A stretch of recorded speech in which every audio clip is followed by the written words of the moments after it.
était une fois un peuple de guerriers barbares et hirsutes.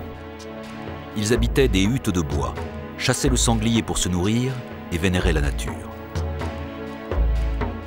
Voilà en quelques mots la représentation du peuple celte tel que le temps l'a façonné.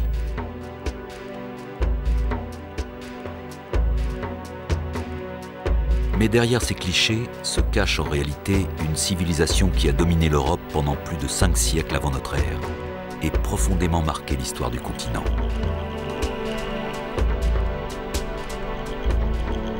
Qui étaient réellement les Celtes? Où vivaient-ils? Quelle était leur culture?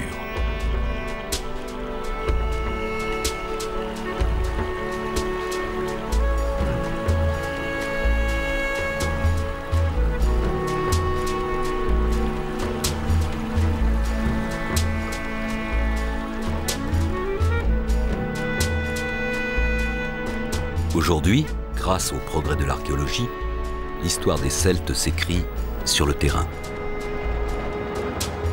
Partout en Europe, de nouvelles fouilles mettent au jour les vestiges d'un monde encore largement méconnu.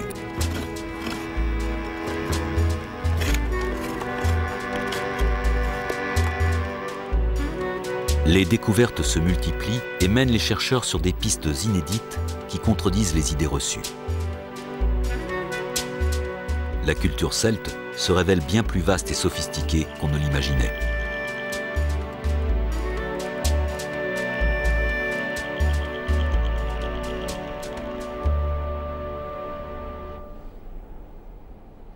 À l'est de la France, la Champagne fait partie des régions concernées par le tracé du futur TGV entre Paris et Nancy. Mais cette immense saignée qui traverse les champs est pour l'instant le terrain des archéologues. Sur le sol décapé à la pelleteuse, ils cherchent les indices d'occupations anciennes. Aujourd'hui, en effet, les chantiers des autoroutes et des voies ferrées sont devenus l'une des premières sources d'informations sur le passé. D'autant que ces voies de communication modernes suivent le plus souvent de très anciens itinéraires de migration et de peuplement, empruntés par les Celtes en particulier.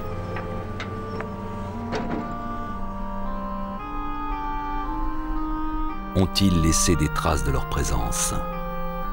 C'est ce que va révéler ce gigantesque sondage qui, sur plus de 400 km, traverse l'est de la France.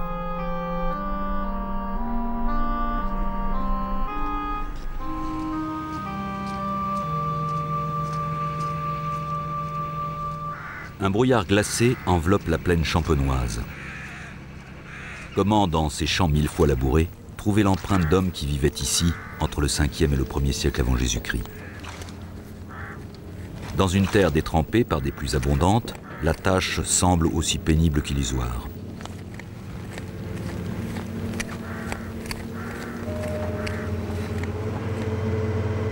Attentifs au moindre indice, les scientifiques progressent mètre par mètre.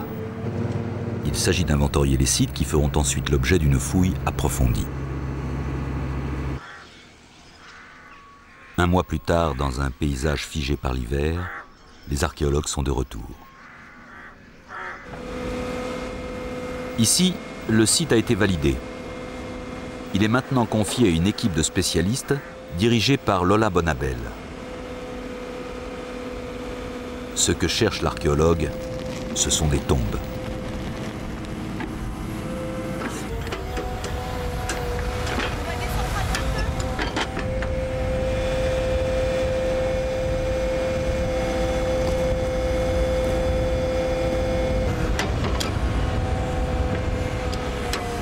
Une trace brune soudain découverte par la pelleteuse signale un bouleversement très ancien du terrain.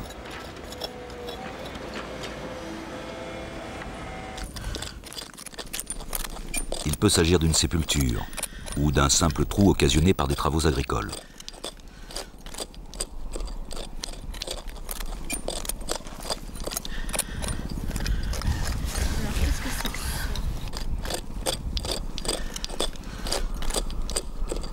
Le crâne, on dirait. Ouais, c'est ça. Tu dois réserver des surprises. J'ai l'impression.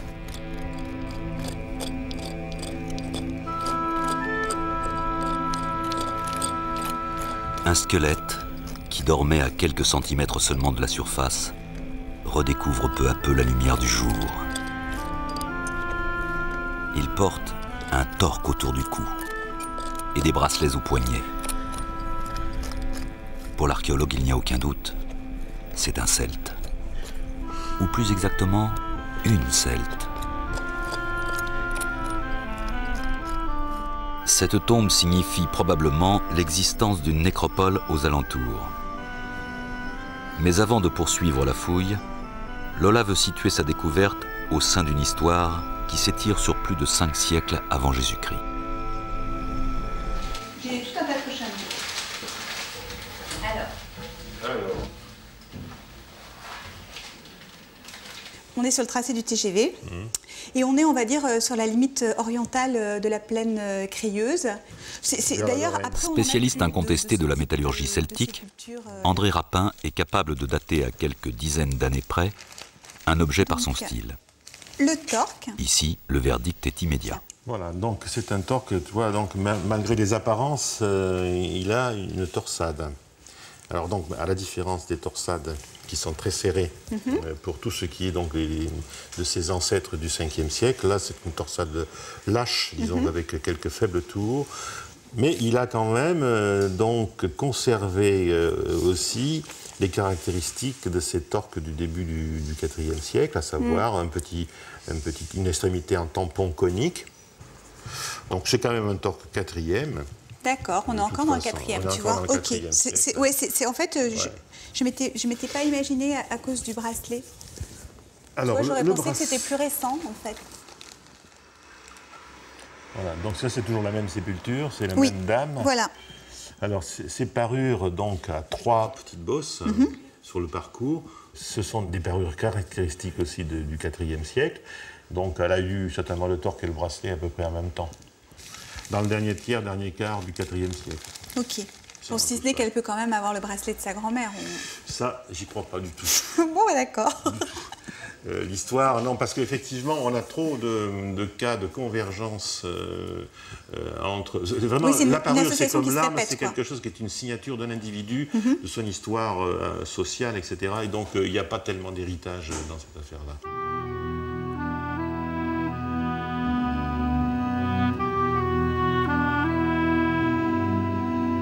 Porté aussi bien par les hommes que par les femmes, le torque distingue les élites au sein des sociétés celtes.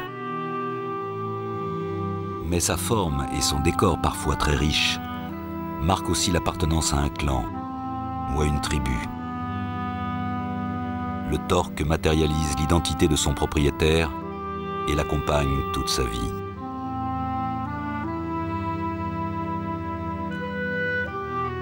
Il est l'attribut du guerrier et le protège au combat.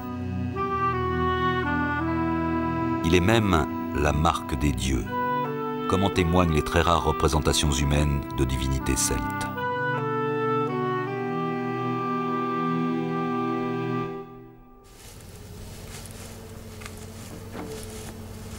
Sur le terrain, l'équipe de Lola Bonabel s'est remise au travail. Très vite, une deuxième tombe est mise au jour. Cette fois, l'individu, vraisemblablement de conditions plus modestes, ne porte aucune parure. Dans la troisième sépulture, en revanche, la dépouille possède à nouveau les marques de l'aristocratie. Le premier coup de bêche que j'ai donné ici, j'ai trouvé une moitié de mandibule. Et tu sais, c'est aussi en plan, en surface, où il y avait la figure. Ouais. Comme le prévoyait Lola, les découvertes se multiplient. Ici, en plein champ, à quelques centimètres des socs de charrue, une nécropole celte a traversé 23 siècles d'histoire. Ce sauvetage in extremis apporte des informations capitales sur le peuplement de cette région de France. C'est en effet la troisième nécropole celte que coupe le tracé du TGV sur quelques dizaines de kilomètres. Avec une opération comme le TGV, on a quelque chose qui fonctionne comme une espèce d'immense sondage en fait sur toute une région géographique. Et donc ça documente vraiment de manière tout à fait intéressante et continue les occupations humaines sur les différents secteurs. Et là, il y a effectivement quelque chose donc, qui ressort, qui est le premier résultat très important, c'est qu'on a une très grande quantité de nécropoles sur cette zone de la plaine crayeuse champenoise. Donc il y a quelque chose qui s'est passé effectivement à cette période-là. Comment en découvrir davantage sur ces communautés? Quels étaient leurs habitats? De quoi vivaient-elles? Pour le savoir, il faut sortir momentanément des traces rectilignes du TGV suivies par Lola.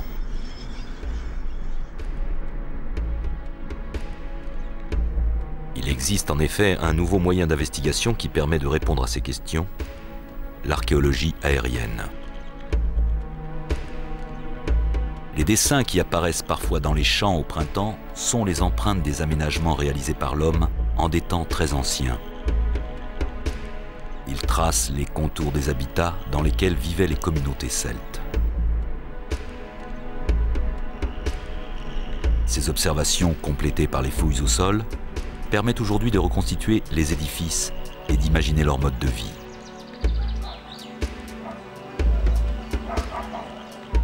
Les maisons sont vastes, charpentées et couvertes d'un toit de chaume. Les fermes, en grand nombre, témoignent d'une intense activité agricole. Elles comportent plusieurs bâtiments comme des granges, des étables et des greniers à grains montés sur pilotis afin de les protéger des rongeurs.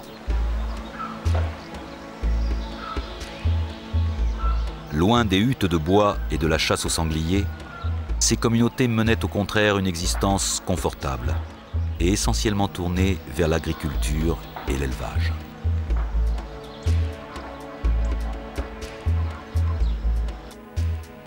Au centre archéologique du Mont Beuvray, on étudie et on rassemble les informations issues des fouilles les plus récentes. Ici, les historiens rectifient les récits du passé et recomposent l'image du peuple celte.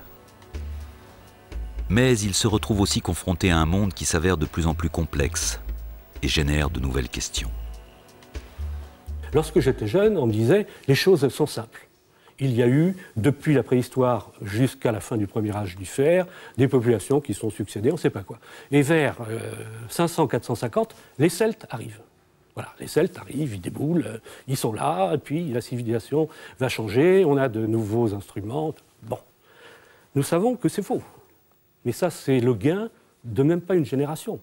Maintenant, les Celtes, on sait que certains d'entre eux sont arrivés plus tôt à certains endroits. Quand exactement, on l'ignore. Et surtout, on se rend compte de la complexité du phénomène. Il n'y a pas les Celtes. Il y a une série de peuples avec une origine probablement commune, mais qui sont allés dans tous les sens, selon les endroits, y compris vers la Méditerranée, y compris vers l'Asie mineure. Quelle était l'étendue du monde celte? Jusqu'où trouve-t-on leurs traces? La piste aujourd'hui ressurgit en Hongrie, à l'autre bout de l'Europe.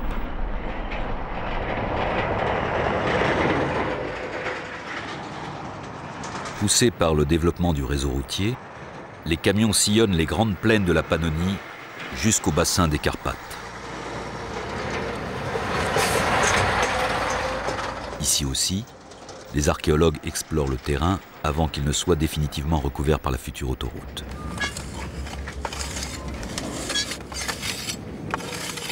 Comme ailleurs dans la région, ils s'attendaient surtout à trouver la trace des cultures venues de l'Asie centrale. Mais aujourd'hui, après plusieurs mois de fouilles, quels sont les résultats? Notre site est là, et pas très loin. Le musée de Miskolc a fouillé une nécropole du IIIe siècle.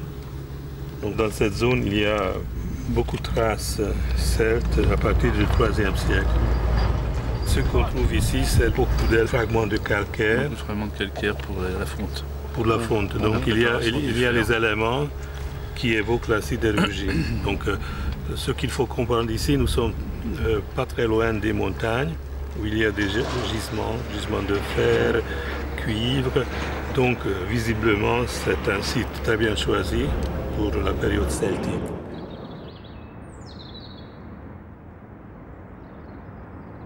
Quelles sont les preuves de ce peuplement? Et que racontent-elles sur les Celtes d'Orient? Pour Mikloš, il s'agit maintenant de faire parler les vestiges du passé.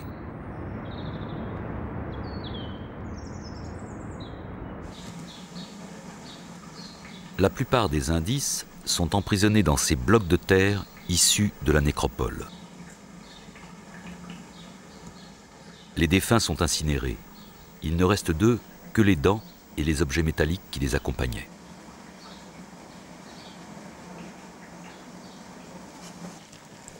La fouille des tombes se fait essentiellement en laboratoire. Délicatement prélevées, les pièces sont nettoyées et traitées contre l'oxydation. Une fibule, un morceau de bouclier. Les dernières découvertes témoignent d'un monde comparable à celui des Celtes de l'Europe de l'Ouest.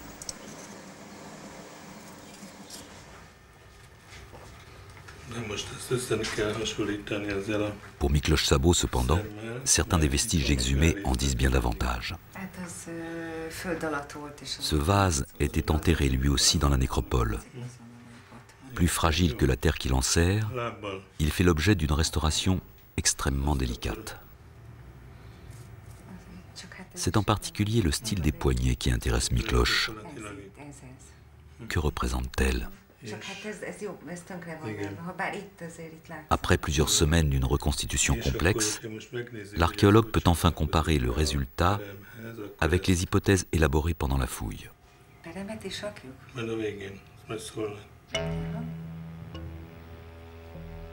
L'animal est traité dans un style tout à fait spécifique à la région, mais la forme du museau et des dents trahissent la morphologie du sanglier.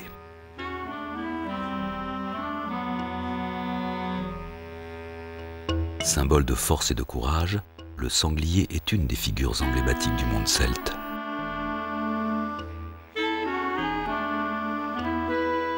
Cette découverte confirme l'existence d'un foyer original de culture celtique. Une nouvelle communauté qui se distingue par le style de ses créations. Il y a les zones qui étaient complètement inconnues pour la période celtique, comme justement la Grande Plaine hongroise. Et maintenant, grâce aux nouvelles trouvailles, on peut dire qu'au IIIe siècle, le bassin carpatique devient un nouveau centre de la civilisation celtique. De semblables découvertes, un peu partout en Europe, permettent aujourd'hui de mieux cerner l'étendue du monde celte. Originaires des profondeurs de l'Europe occidentale, les Celtes commencent véritablement leur expansion au 5e siècle avant Jésus-Christ. Par vagues successives, ils s'implantent au-delà du Rhin, dans le bassin du Danube. Ils descendent vers l'Aquitaine et l'Italie.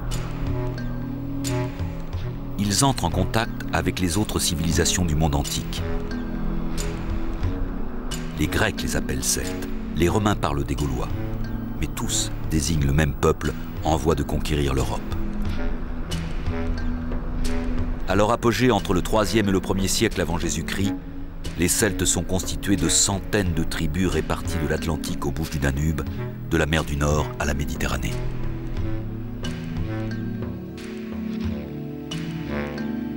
Au cœur de cette prodigieuse expansion, il y a le guerrier celte. Pendant des siècles, il domina les champs de bataille. Mais quel était son secret? Comment a-t-il forgé sa légende? Aujourd'hui, il est possible de répondre à ces questions. Les études réalisées par André Rapin révèlent en effet dans le domaine de l'armement une technologie jusque-là insoupçonnée.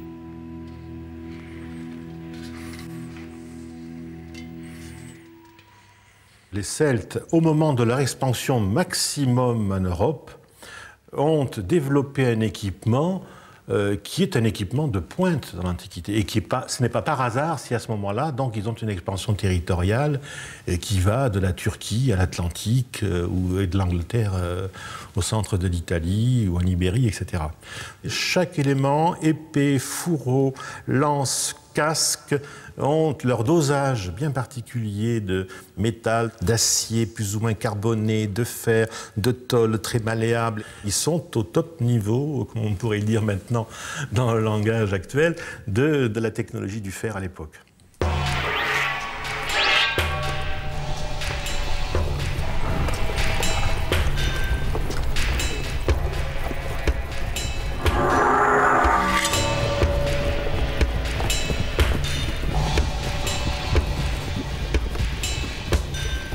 Ni les Romains, ni les Grecs ne savent faire ces fourreaux métalliques qui sont donc des choses très difficiles à réaliser.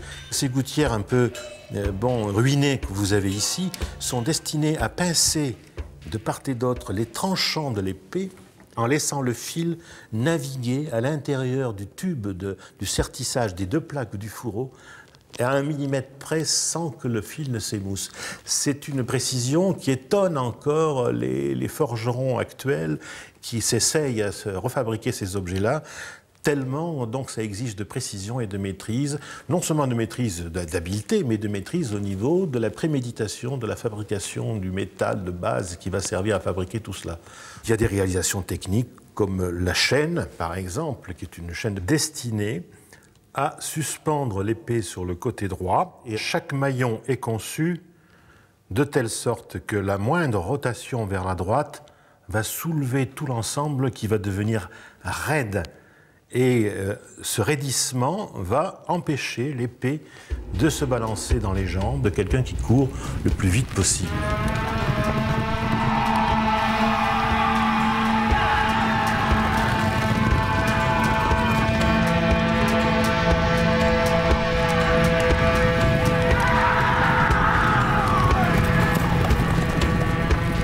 Donc c'est vraiment un système qui est adapté à un style de combat qui est complètement différent de celui des hoplites grecs ou des hoplites ou des combattants en général méditerranéens, qui sont beaucoup plus statiques et blindés, alors que le guerrier celte a développé au contraire la mobilité, la rapidité pour désorganiser les adversaires.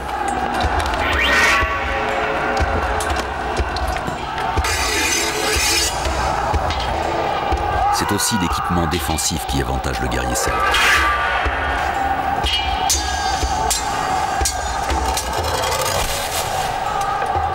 La cotte de maille est l'une des inventions de ce peuple.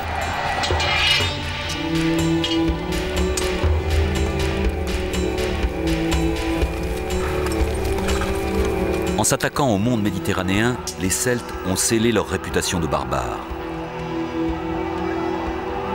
L'histoire a retenu le déferlement des guerriers de Brennos. 60 000 hommes qui, au début du IVe siècle avant Jésus-Christ, franchissent les Alpes et se dirigent sur Rome.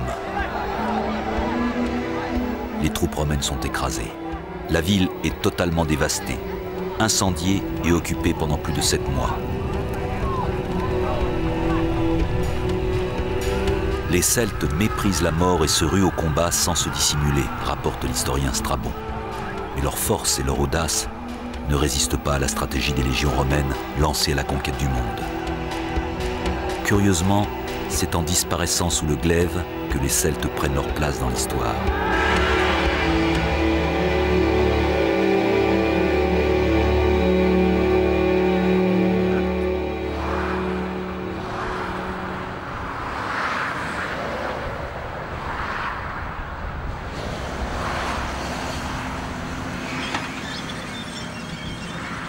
Sur le chantier du TGV, les fouilles touchent maintenant à leur fin. Mais l'expertise de la dernière nécropole révèle encore des surprises à Lola Bonabel et son équipe.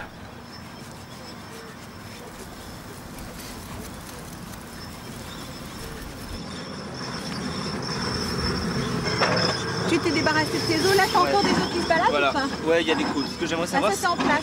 J'aurais bien aimé voir si on pouvait pas trouver le crâne, vous montrer bien la superposition, le Ça crâne serait dessus sympa, du. ouais. C'est ça que je voudrais faire en Ouais, fait. ouais. On va avoir son thorax ici. Et tu pensais avoir le crâne là, Je c'est pense que ça? l'avoir à peu près ici, ouais, normalement. C'est un peu curieux. Ça serait peut-être pas le même alors. Ou alors ça voudrait dire que les pilleurs sont quand même allés jusqu'au fond. Peut-être qu'ils ont récupéré Apparemment, un non, torse. c'est clair. Ok. Que s'est-il passé réellement? S'agit-il d'un pillage isolé? La tombe suivante confirme les soupçons de Lola. L'état dans lequel les pilleurs ont abandonné la sépulture est une signature que l'archéologue connaît bien. Il n'y a que dalle. Il n'y a que dalle.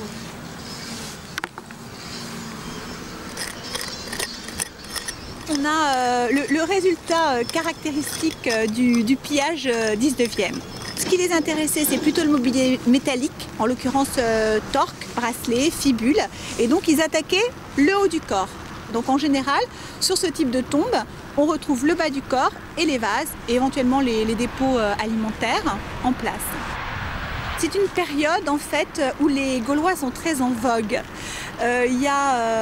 C'est dans une logique politique générale. Il y a déjà le romantisme, donc tout ce qui va être lié au passé, aux ruines, à l'ancien, etc. Et puis il y a aussi tout ce qui est lié à l'identité nationale, les discours sur les origines politiques, et donc une espèce de volonté de voir dans le peuple gaulois le vrai peuple ancêtre du français en fait.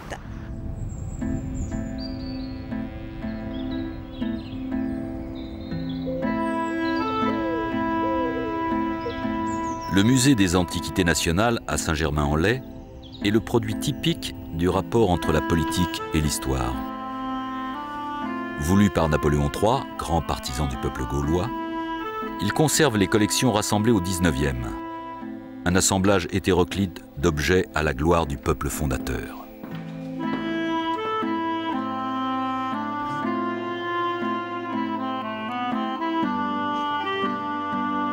Les sections consacrées à l'histoire de la Gaule sont actuellement totalement repensées en fonction des nouvelles connaissances.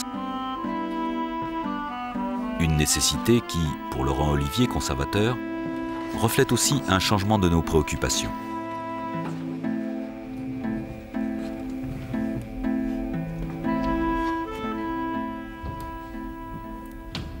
L'archéologie gauloise, celtique, c'est quelque chose qui se développe spécifiquement à la fin du XIXe siècle. Et en France, en particulier, l'importance des Gaulois dans l'imaginaire collectif devient très très important à ce moment-là. On fait référence aux Gaulois dans les origines de l'identité française. Donc ça, c'est quelque chose qui s'enracine dans le XIXe siècle. On voyait beaucoup les sociétés du passé comme possédant leur propre culture, leur propre langue, leur propre manifestation matérielle. Et aujourd'hui, après l'effondrement du mur de Berlin, après la fin de la guerre froide, plus personne n'envisage les nations dans un cadre spécifiquement ethnique, comme on le voyait à la veille de la guerre de 14, par exemple. Ce qui fait que notre regard sur le passé change.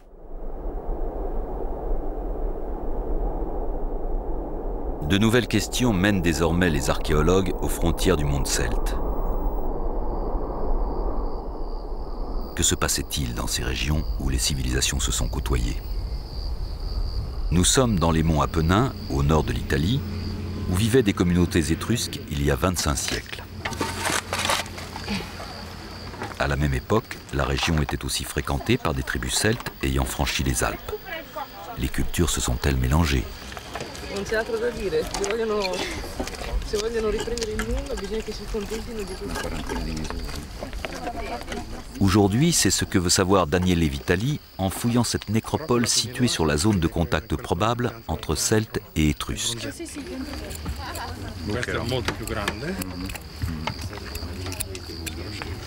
Poi c'è l'asse di legno che è sopra lo scheletro e bisogna vedere se passa sotto i vasi o se è sopra i vasi. Les premières tombes ouvertes permettent à Daniele d'identifier aussitôt le mobilier qui accompagne les défunts dans leur dernier voyage. Ce sont des poteries typiquement étrusques qui confirment la présence d'une communauté dans ces montagnes.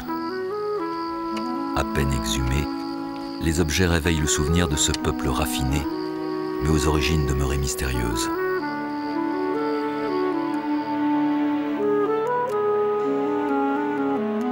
Ils apparaissent au 8e siècle avant Jésus-Christ en Toscane, où ils fondent une civilisation brillante et commerçante qui rayonne sur la péninsule italique. Importées des différentes régions d'Étrurie, ces pièces témoignent de la richesse de la communauté installée dans la région. Elles révèlent aussi toute la finesse d'un art souvent figuratif, coloré.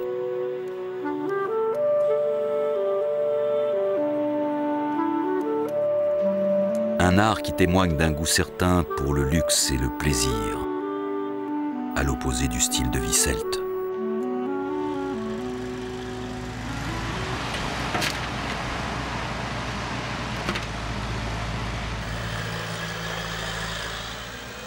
Comment imaginer alors que les deux cultures se soient mêlées? La réponse est dans la tombe numéro 5. Elle est sûrement une tombe des femmes, parce qu'il y a un schifos, donc un bol avec 2 anses, qui est typique des tombes des femmes. On ne les trouve jamais dans les tombes des hommes. L'immobilier il est assez complexe, donc il y a un grand vase qui contenait du vin. Et puis il y a des bols, des gobelets, des assiettes avec beaucoup d'offrandes alimentaires. Donc c'est un mobilier riche. Et l'élément unique, c'est qu'elle a un fibule celtique. Donc il faudrait savoir pourquoi. C'est toutes des questions qui restent ouvertes. C'est l'étude globale de la nécropole qui ira nous donner des réponses.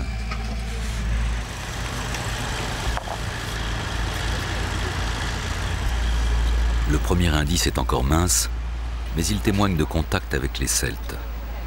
Il faut en trouver davantage pour prouver un véritable métissage culturel.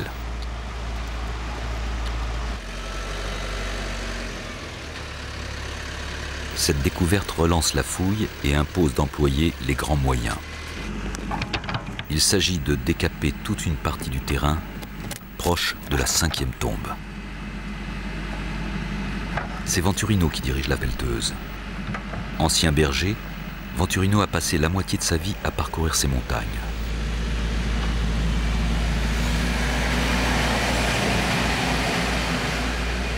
Un jour, dans les années 50, il découvre une nécropole qui révèle la richesse archéologique de la région. Depuis, il s'intéresse à l'histoire antique et il a développé un don particulier pour repérer les tombes.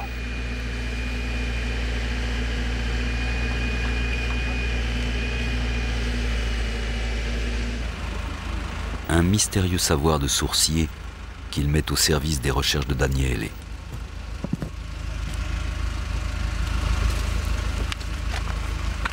Encore une fois, le berger semble avoir vu juste. Ces pierres pourraient provenir d'une sépulture marquée par une construction spécifique.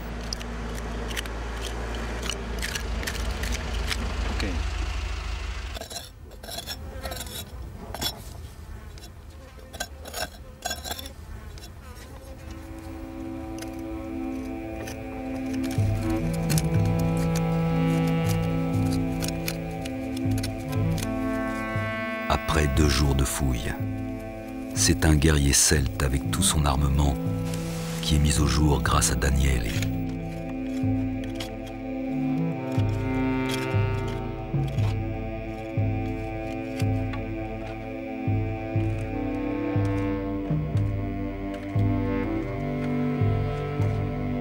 Épée, fourreau, pointe de lance et javelot. Cette fois, la découverte est décisive.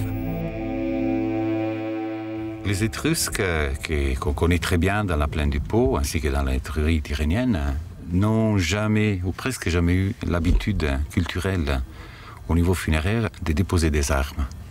Et donc, l'introduction des armes dans l'immobilier funéraire, c'est l'élément de rupture par rapport aux traditions précédentes. Et du point de vue de la coïncidence chronologique, on sait qu'à partir du IVe siècle, il y a les Celtes qui arrivent en Italie, et ils arrivent avec leurs armes parce qu'ils se caractérisent tout de suite en tant que guerriers. La panoplie qui est exactement égale à celle qu'on trouve au nord des Alpes, dans les nécropoles véritablement celtiques, s'accompagne à des mobiliers étrusques. Et nous, on en déduit qu'on peut avoir des mariages entre l'élément local étrusque et les nouveaux arrivés, les Celtes. Les armes, tordues et attaquées par l'oxydation, sont extrêmement fragiles. Prélevées avec d'infinies précautions, elles partent immédiatement en restauration.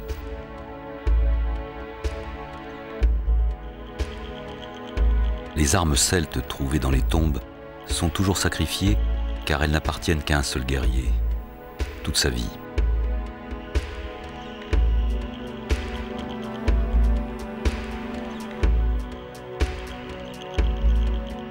Quelle que soit la beauté de l'objet, il est déformé, martelé jusqu'à devenir inutilisable.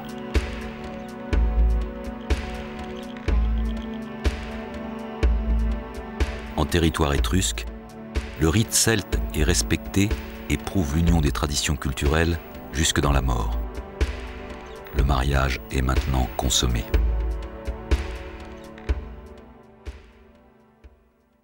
On sait qu'à une époque très très ancienne, l'Europe tempérée, entre guillemets, était en contact avec l'Europe méditerranéenne et aussi avec les pays du Nord.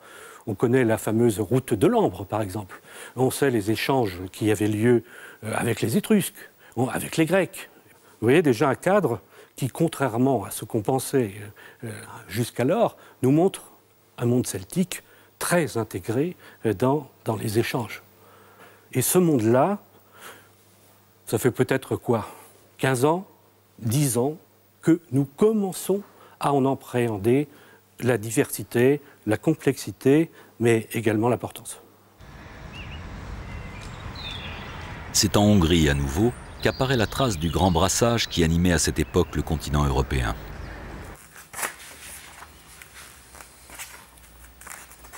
La preuve du mariage entre les cultures celtes et étrusques, révélée par Daniele, ressurgit ici sous la forme d'un bracelet au décor fabuleux.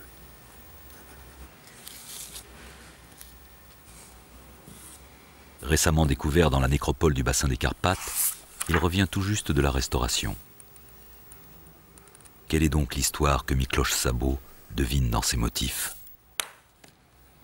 Les Celtes du IVe siècle apprennent beaucoup de choses d'Italie, parce que là, il y a des contacts avec les ateliers étrusques, il y a même les ateliers italo-celtiques.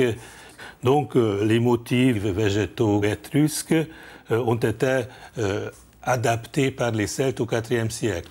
Et après, au IIIe siècle, donc c'est la période où le bracelet a été fabriqué, nous avons déjà une utilisation tout à fait autonome par les Celtes orientaux. Donc c'est vraiment une nouveauté importante parce que nous pouvons prétendre que quand même il y a ici une civilisation un peu mixte et en même temps nous pouvons souligner l'importance de cette zone pour la celticité européenne.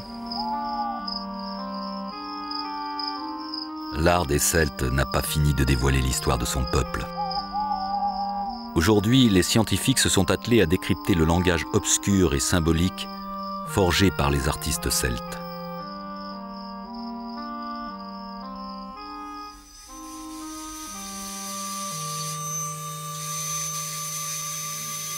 Vers quel monde encore inconnu nous conduit-il ?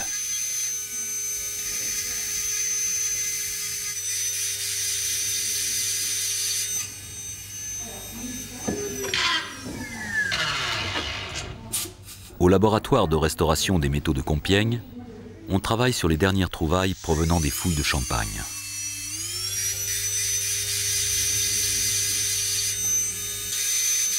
Il s'agit d'un fourreau d'épée. La radiographie a révélé la présence d'un décor caché par l'oxydation.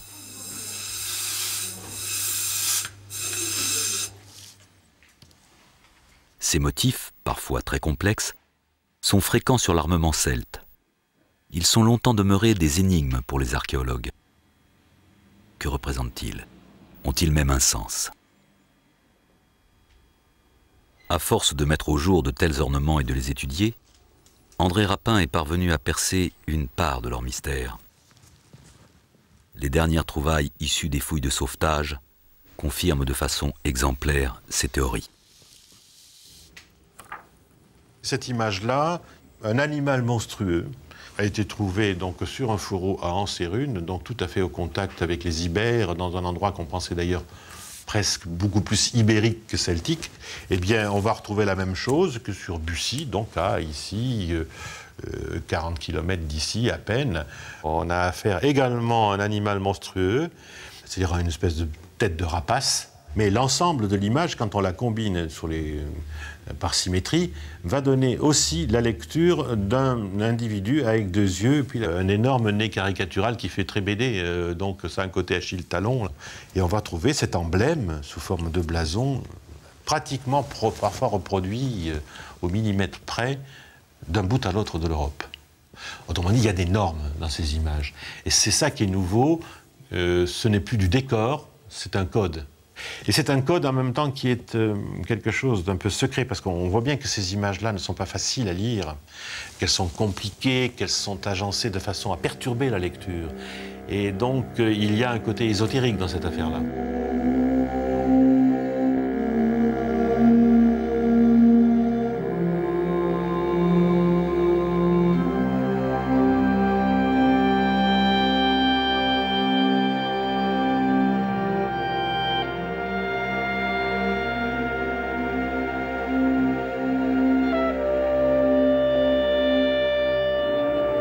De France en Hongrie, on s'applique désormais à décoder l'art sacré des Celtes et à pousser les portes de ce monde où résident les divinités.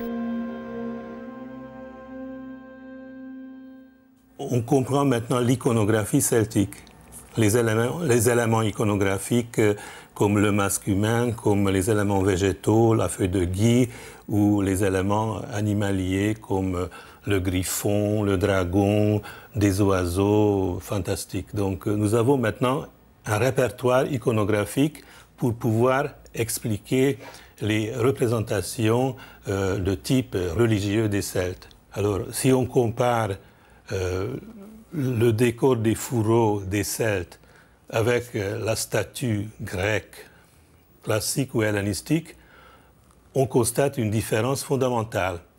Les Grecs représentent leur divinité comme les êtres humains. C'est quelque chose qui est impossible pour les Celtes, parce que pour les Celtes, l'image divine, c'est une image cachée dans une représentation ambiguë.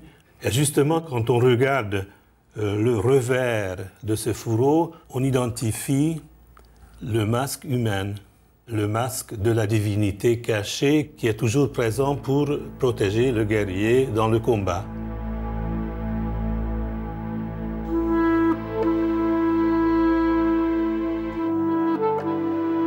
Dévoilé, le visage secret du monde celte semble maintenant surgir de partout. Inquiétant et solitaire, comme sur ce casque trouvé en Italie du Nord.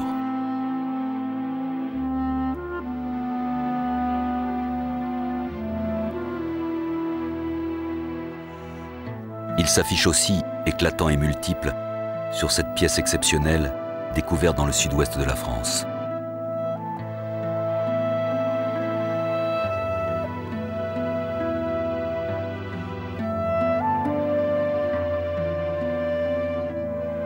Constitué à la base d'une coque de fer portant un décor en bronze, le casque a été entièrement couvert d'or et incrusté de corail.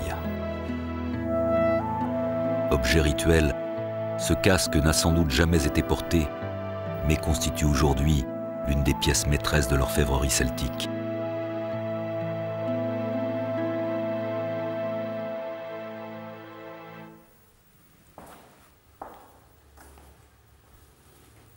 Mais pour qui un tel luxe? Quelle puissance se cache derrière cette ostentation? Fidèles au jeu des énigmes, les Celtes ont peut-être camouflé la réponse dans cette pièce destinée à protéger la joue du guerrier. C'est une pièce particulièrement importante et qui donne certainement une partie des clés de la compréhension de l'objet. Le décor est extrêmement riche, comme on peut le voir, mais surtout nous avons ici cette petite pièce en or dans ce jour qui est en fait un fil d'or enroulé, mais qui représente un serpent avec une tête monstrueuse, c'est-à-dire une tête avec des cornes de bélier, un grand mufle de carnassier, des naseaux énormes, des yeux dilatés. Et ce monstre apparaît pour la première fois dans l'art celtique, mais on va le retrouver beaucoup plus tard, au 1er siècle avant Jésus-Christ, sur le chaudron de Gundestrup, où il est tenu dans une main et brandi par le dieu Cernunnos, le dieu aux cornes de cerf, et qui est un dieu considéré comme un dieu du monde souterrain, c'est-à-dire de ces dieux bénéfiques, qui ont un rôle bien sûr dans le monde des morts, mais surtout qui apportent la fécondité, la fertilité, c'est-à-dire une sorte de dieu du bonheur, si l'on peut dire.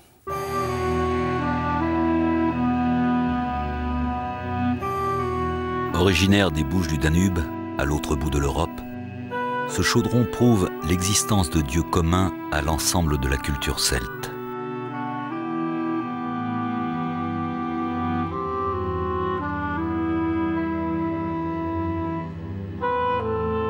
Que sait-on du panthéon celtique ? les représentations connues nous entraînent dans un monde complexe, peuplé d'animaux étranges, qui côtoyaient probablement une foule de divinités locales.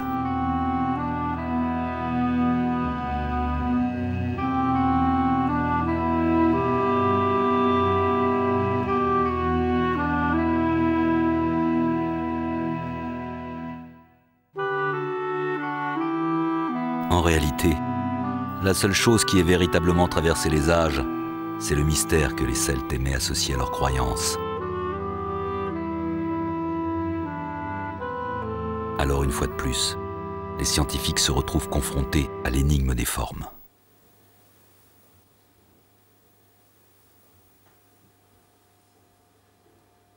Mais quand un objet livre enfin son secret, il touche aux sphères universelles du savoir. Ce petit disque de bronze, trouvé en Champagne, est l'un des objets les plus mystérieux produits par les Celtes. C'est une phalaire, destinée à orner les chars des aristocrates. Une science se cache peut-être derrière l'étrange géométrie de ces motifs. Mais laquelle? Cette question a occupé Jean-Loup Flouest pendant plusieurs années. Aujourd'hui, il prouve combien on a sous-estimé les connaissances détenues par les Celtes. La personne qui a réalisé ça, en effet, maîtrise très très bien toutes les techniques de découpage du cercle. On arrive à quelque chose comme 190 cercles et arcs de cercle nécessaires pour tracer tous les éléments de cet objet. Donc c'est vraiment un travail de conception en amont de la réalisation de la pièce qui est énorme. D'où peuvent venir ces connaissances mathématiques au 5e siècle en Champagne?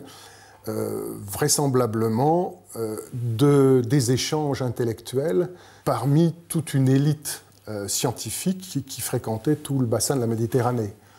Celui qui vient à l'esprit tout de suite, c'est Pythagore. Dans l'enseignement de Pythagore, il y avait une figure géométrique composée des nombres initiatiques 8 et 27. Or, cette résille est composée de 27 cercles. Et puis, le fond du décor lui-même est découpé en 8. Donc, on retombe sur ces éléments de la numérologie pythagoricienne. On sait que les druides, donc, qui représentent ces intellectuels du monde celtique, les druides étaient considérés par les latins, comme Cicéron, par exemple, comme étant des pythagoriciens. Ce sont les druides qui détenaient la connaissance. Elle touchait aux mathématiques, mais aussi à l'astronomie, à l'anatomie et à la philosophie. Tout ce que l'on sait de ces prêtres savants nous vient des textes grecs ou romains.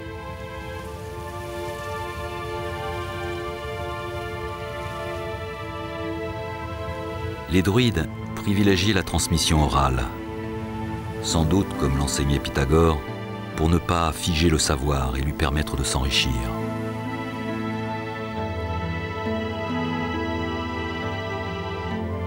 L'exercice de la mémoire faisait partie des principes d'une très longue éducation. Tout le monde avait accès à la fonction de druide, mais à condition de suivre un enseignement qui pouvait durer plus de 20 ans.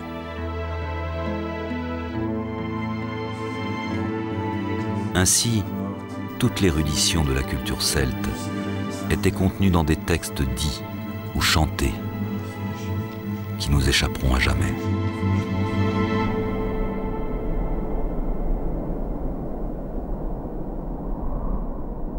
L'archéologie, elle, poursuit son œuvre.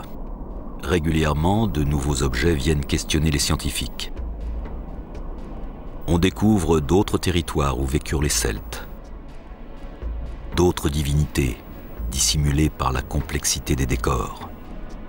En revanche, en l'absence d'écriture, on ne sait toujours pas précisément la ou les langues que parlaient les peuples celtes d'un bout à l'autre de l'Europe. Et c'est précisément dans ce vide laissé par la parole que vit encore la légende des Celtes.